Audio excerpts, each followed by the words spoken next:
Жарық адам өмірінің маңызды бөлігі.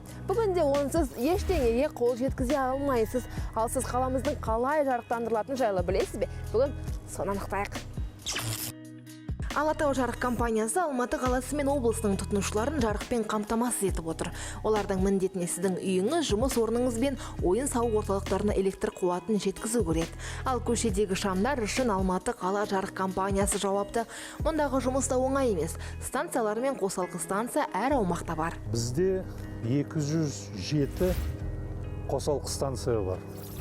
Мына біз қазір тұрған жеріміз Ерменсай қосалқы станциясы. 220, 110, 16 киловольттық. Бізде осындай подстанциялар 10 подстанция примерно.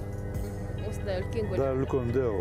Қалада жетеуі и Алматы облысының аумағында үшеу. Алматы қаласының басым бөлігін жарықпен қамтамасыз ететін дәл осы қосалқы станция. Дәл қазір мен тұрған бөлмеде осындай 50 жәшік бар. Бұл жәшіктің әр қайсысы белгілі бір ауданға, белгілі бір ықшам ауданға жарық береді. Ал мұнда кезекші мамандар қызмет атқарады. Олардың жұмысының маңызды бөлігі апаттық жағдайлардың алдын алу. Мұндай қосалқы станцияларда бір-бірімен байланыстыратын сымдар бар. Олар кабельді жүйе және әуе жүйесі арқылы тоқ жібереді. Қосалқы станцияларды бір-бірімен қосып тұрған линиялар бар. Кабельный линия дейді, одан кейін воздушный линия дейді орысшасы.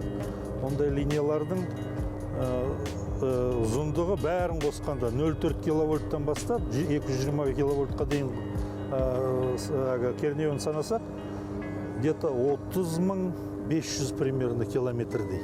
Ал жарықтың әуел баста қайдан келетіні қызық па? Қарапайым сөздермен түсіндірсек, Алматыда 3 жылу электр станциясы бар. Жарық сол компания арқылы өндіріледі. Солайша жарық станциялары жүйесіне береді. Подстанцияға келеді, біз подстанциялардан таратамыз бәріне де. Жаңағы 220 кернеуімен 110, 35, 16, 04-ке дейін. Бәріне тұтынушыларға таратып береміз.